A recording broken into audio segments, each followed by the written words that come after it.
तो अब इनकी पूरी कोशिश है कि किसी भी प्रकार से आप निकाय के चुनाव में जीत जाए, जिससे अपने भ्रष्टाचार का खेल वो फिर से शुरू कर सके। और गलती से कोई जीत भी गया छोटा, तो आप उनके पास कोई काम करवाने के लिए जाएंगे तो पता है क्या कहेंगे आपसे? कहेंगे हमसे कोई काम होगा ही नहीं। धर्मांतरण रोधी कानून हमने बनाया है, दंगा रोधी कानून हमने राज्य के अंदर लागू किया है।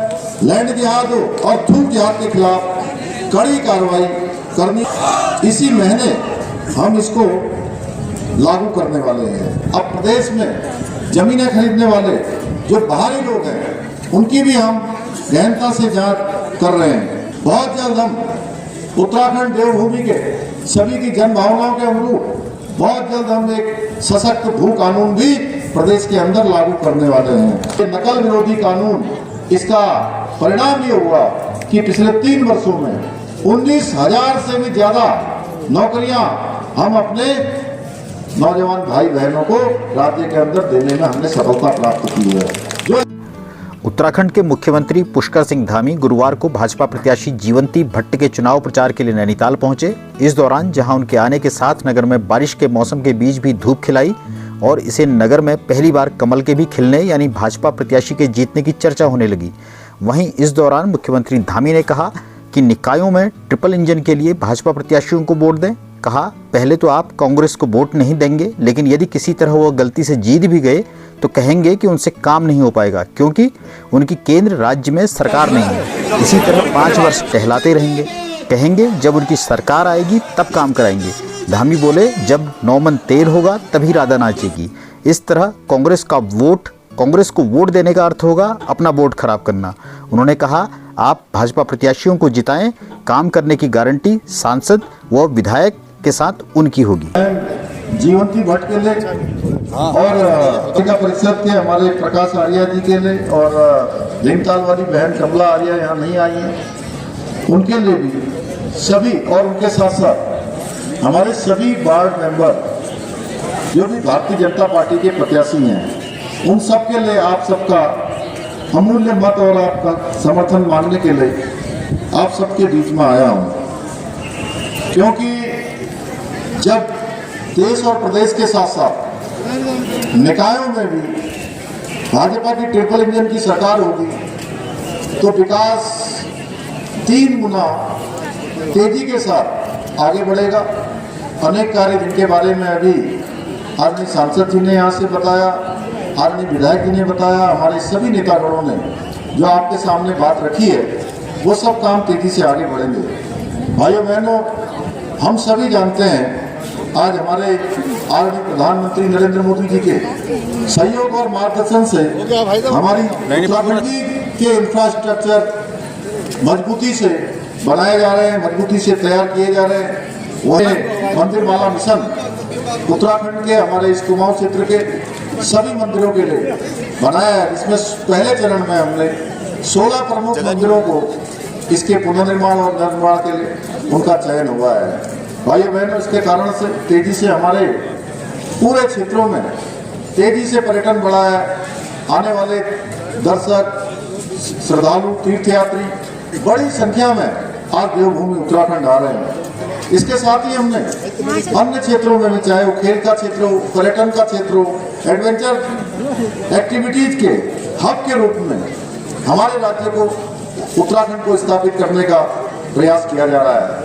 मैं आप सबको बताना चाहता हूं कि इस वर्ष हमको राष्ट्रीय खेलों की मेजबानी का अवसर मिला है और ये अवसर हमारे लिए बहुत बड़ा अवसर है, जिसका आने वाली 28 तारीख को हमारे प्रधानमंत्री जी देहरादून में राष्ट्रीय खेलों का शुभारंभ करने वाले हैं, जिसमें पूरे देश से 10,000 से भी ज्यादा खिलाड़ी भाग लेने वाले हैं और उन 10,000 खिलाड़ियों का हम सब उत्तराखंड वासियों को स्वागत करना है।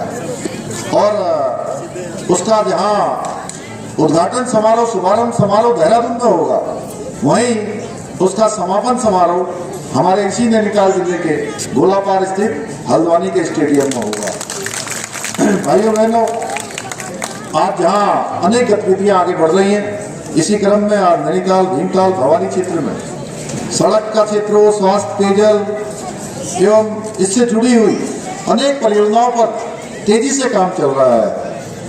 जहां एक और बलिया नाले की पहाड़ी की हमने ट्रीटमेंट का काम यहाँ पर प्रारंभ हुआ है और ट्रीटमेंट के साथ साथ उसका सौंदर्यीकरण भी, सुधारीकरण भी, और जो धनराशि विभाग ने हमसे और उसकी जरूरत बताई थी वो धनराशि भी हमने स्वीकृत कर दी है, अन्य राशि भी स्वीकृत की है। इसके साथ ही आपने देखा होगा मेट्रोपॉल जो शत्रु संपत्ति थी राज्य सरकार ने उसके अब एक बड़ी पार्किंग के लिए भारत सरकार से अनुरोध किया था, भारत सरकार ने वह भी हमारी स्वीकृति प्रदान की होती है। सीवर ट्रीटमेंट प्लांट का कार्य भी यहाँ पर प्रारंभ हुआ है। डीएसपी कैंपस गर्ल्स हॉस्टल की सुरक्षा दीवार का कार्य हुआ है। नैनीताल शहर के 62 आंतरिक मार्गों का सुधारीकरण का कार्य हुआ है। विधायक जी ने अभी उसके बारे में बताया। अभी 19 करोड़ की धनराशि उसके लिए स्वीकृत हुई है, अन्य धनराशि भी उसके लिए स्वीकृत हो रही है। नैनीताल शहर के 7 चौराहों का चौड़ीकरण एवं सौंदर्यीकरण का कार्य आप सबके समक्ष है, आप सब देख रहे होंगे। झील के चारों ओर रेलिंग का कार्य, नैना देवी मंदिर को मानसखंड मंदिर माला में शामिल करके उसके सौंदर्यीकरण के कार्य को भी आगे बढ़ाया जा रहा है। नैनीताल के रेमजी रोड का सुधारीकरण का कार्य हो, डीएम आवास तक या लोअर माल रोड के ट्रीटमेंट का कार्य, अशोक कार पार्किंग एवं तल्लीताल कार पार्किंग हेतु भी धनराशि स्वीकृत हो गई है। नगर पालिका नैनीताल को पूर्व में 11 करोड़ एवं वर्तमान में लगभग 2 करोड़ 10 लाख रुपए की धनराशि और भी प्रदान की गई है। पाषाण देवी मंदिर के पास भी सुरक्षात्मक कार्य किए गए हैं। ठंडी सड़क का सौंदर्यीकरण का कार्य किया गया है। वर्ष 2002 के बाद नैनीताल शहर में सभी आंतरिक सड़कों का अब सुधारीकरण 2002 के बाद अब हो रहा है। ऐसे अनेक कार्य आगे बढ़ाए जा रहे हैं, मैं आप सबको बताना चाहता हूं। इसके अतिरिक्त जहां नैनीताल और कैंची धाम में पार्किंग निर्माण की दिशा में कार्य गतिमान है, वहीं नैनीताल के गेठिया में 100 बेड की क्षमता वाले मानसिक चिकित्सालय के कार्य का निर्माण कार्य भी प्रगति पर है। मुझे याद है पिछले वर्ष अप्रैल माह में मैंने यहाँ आकर बहुत सारे कार्यों का लोकार्पण किया था। इसके साथ ही 134 विकास कार्यों का शिलान्यास भी किया था।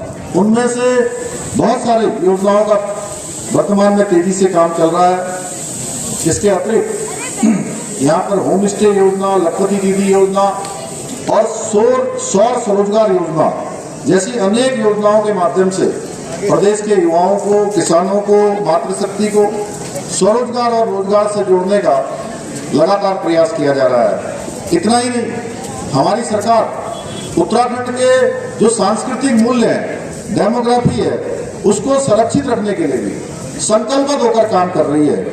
धर्मांतरण रोधी कानून हमने बनाया है, दंगा रोधी कानून हमने राज्य के अंदर लागू किया है। लैंड जिहाद और थूक जिहाद के खिलाफ कड़ी कार्रवाई करनी हो देश में सबसे पहले, केवल मुझे नहीं, मंच पर बैठे हुए लोगों को नहीं, आप सबको, पूरे उत्तराखंड वासियों को एक गौरव प्राप्त हो गया है कि देश की आजादी के बाद जो बाबा साहब भीमराव अंबेडकर जब संविधान बना रहे थे, उस संविधान में उन्होंने संविधान के अनुच्छेद 44 में उसका प्रावधान किया था कि देश के अंदर रहने वाले सभी वर्गों के लिए, सभी पंथों के लिए, सभी जातियों के लोगों के लिए एक समान कानून देश में रहने वाले सबके लिए होना चाहिए। भाइयों बहनों, बाबा साहब के सपनों को धरातल पर उतारने का काम सबसे पहले उत्तराखंड की भारतीय जनता पार्टी की सरकार ने किया है। उसका गौरव हम सब उत्तराखंड वासियों को प्राप्त हुआ और इसी महीने हम इसको लागू करने वाले हैं। हमने प्रदेश में सुख शांति और सुशासन सुनिश्चित करने के लिए हम हर संभव प्रयास कर रहे हैं। इस क्रम में अब प्रदेश में जमीनें खरीदने वाले जो बाहरी लोग हैं, उनकी भी हम गहनता से जांच कर रहे हैं। अगर कोई भी कहीं पर भी नियमों का उल्लंघन करता हुआ पाया जाता है तो उसके भूखंड को, उसकी जमीन को सरकार में निहित किया जा रहा है। ऐसे 750 स्थानों पर ऐसे मामले पाए गए हैं। एक बड़ी संख्या है, किसी के साथ कोई छूट नहीं है। बहुत जल्द हम उत्तराखंड देवभूमि के सभी की जन भावनाओं के अनुरूप बहुत जल्द हम एक सशक्त भू कानून भी प्रदेश के अंदर लागू करने वाले हैं। जो आज राज्य के मूल स्वरूप के साथ खिलवाड़ करने वाले हैं, उनके खिलाफ भी हमने कड़ी कार्रवाई सुनिश्चित कर रहे हैं। आज के इस अवसर पर मुझे ये बताते हुए हर्ष का अनुभव हो रहा है कि हमारी सरकार द्वारा जो नकल विरोधी कानून बनाया गया है, आज नकल विरोधी कानून पूरे देश के लिए, देश के अन्य राज्यों के लिए भी उदाहरण बन गया है। आदरणीय प्रधानमंत्री नरेंद्र मोदी जी ने अभी 9 नवंबर 2024 को हम सबको, राज्यवासियों को, जब राज्य स्थापना दिवस पर संबोधित किया था, तो उन्होंने कहा कि उत्तराखंड जो कानून बना रहा है वो कानून आज देश के लिए और देश के दूसरे राज्यों के लिए भी एक आदर्श प्रस्तुत कर रहे हैं, एक उदाहरण प्रस्तुत कर रहे हैं। भाइयों बहनों, ये नकल विरोधी कानून, इसका परिणाम ये हुआ कि पिछले 3 वर्षों में 19,000 से भी ज्यादा नौकरियां हम अपने नौजवान भाई बहनों को राज्य के अंदर देने में हमने सफलता प्राप्त की है, जो अपने आप में एक रिकॉर्ड है। भाइयों बहनों, जहां एक ओर भाजपा की सरकार है जो उत्तराखंड के लिए समर्पित होकर काम कर रही है, वहीं दूसरी ओर कांग्रेस है जिसने हमेशा रिकॉर्ड तोड़ भ्रष्टाचार करने का काम किया है। आज जहां एक ओर आदरणीय मोदी जी के नेतृत्व में सनातन संस्कृति और सनातन धर्म के संरक्षण और उसके संवर्धन के लिए कार्य हो रहा है, वहीं दूसरी ओर कांग्रेस है जिसने हमेशा सनातन विरोधियों के साथ मिलकर तुष्टीकरण की राजनीति की है। एक और भाजपा है जिसने देश में धारा 370 समाप्त की है, 3 तलाक जैसे कलंक को समाप्त करने का काम किया है। वहीं दूसरी ओर कांग्रेस है जिसने वोट बैंक के लिए, अपने वोट बैंक को बनाए रखने के लिए धारा 370 को फिर से लाने वाले, ऐसी बात करने वालों के साथ आज उनके साथ खड़ी है। भाइयों बहनों, एक और भाजपा है जिसने उत्तराखंड को प्रत्येक क्षेत्र में विकास की धारा से जोड़ने का काम किया है। वहीं दूसरी ओर कांग्रेस है जिसने तरह तरह की बातें करके उत्तराखंड के लोगों को आपस में फूट डालने का षड्यंत्र किया है। लेकिन शायद कांग्रेस के लोग ये नहीं जानते कि आज उत्तराखंड की जनता जागरूक हो चुकी है, हर प्रकार से आज समझदार हो चुकी है। यही कारण है कि उत्तराखंड के लोगों ने केंद्र और राज्य दोनों ही जगह पर भाजपा की सरकार को दोबारा से रिपीट करके एक कीर्तिमान स्थापित किया है। भाइयों बहनों, केंद्र और राज्य दोनों जगह पर ये लोग जब हार गए हैं तो अब इनकी पूरी कोशिश है कि किसी भी प्रकार से आप निकाय के चुनाव में जीत जाए, जिससे अपने भ्रष्टाचार का खेल वो फिर से शुरू कर सके। कांग्रेस के इस गंदे खेल को बंद करने के लिए आप सबको एकजुट होकर आगामी 23 जनवरी को कमल के निशान पर वोट देकर भाजपा के प्रत्याशियों को, चाहे हमारे नैनीताल वाले हो, भीमताल वाले हो, भवानी वाले हो, हमारे नगर पालिका परिषद के सारे सभासद के प्रत्याशी हो, उन सभी को आप सबने विजय बनाना है और ट्रिपल इंजन की सरकार बनानी है। मैं आप सबसे निवेदन करने के लिए आया हूँ। तो बताइए, आप सब तैयार है ना? ट्रिपल इंजन की सरकार बनाने के लिए तैयार है? आपका वोट कमल को ही जाएगा ना? आपसे अभी मुलाकात। अब एक बात भी, कांग्रेस को वोट नहीं देगा कोई भी निर्दलीय वालों को वोट नहीं देगा, क्योंकि उनको वोट देने का मतलब है नियम नहीं तोड़ते, ऐसा नहीं है क्या? जैसे बोलिए। अब लेकिन ऐसी स्थिति होगी ना, वो अभी मुझे रास्ता पता नहीं चला, गलत है ना वो। और गलती से कोई जीत भी गया छोटा, तो आप उनके पास कोई काम करवाने के लिए जाएंगे तो पता है क्या कहेंगे आपसे? कहेंगे हमसे कोई काम होगा ही नहीं, हमारी तो सरकार है ही नहीं, केंद्र में भी नहीं है, राज्य में भी नहीं है, और आपको जो है 5 साल ऐसे कहलाते रहेंगे, कहेंगे हमारी सरकार आएगी तो तब हम काम करेंगे। अरे भाई, ना 9 मन तेल होगा, न क्या होगा। तो इसलिए इन सबको वोट देने का अर्थ है अपने वोट को खराब करना। मैं आप सब लोगों से ये निवेदन करने के लिए आया हूँ, आप हमारी बहन जीवंती भट्ट को जिता दीजिए, प्रकाश आर्या को जिता दीजिए, कमल आर्या को जिता दीजिए। बाकी विकास की गारंटी विधायक जी की है, सांसद जी की है, और जो यहाँ से बचेगा वो जो है मेरी है। तो मैं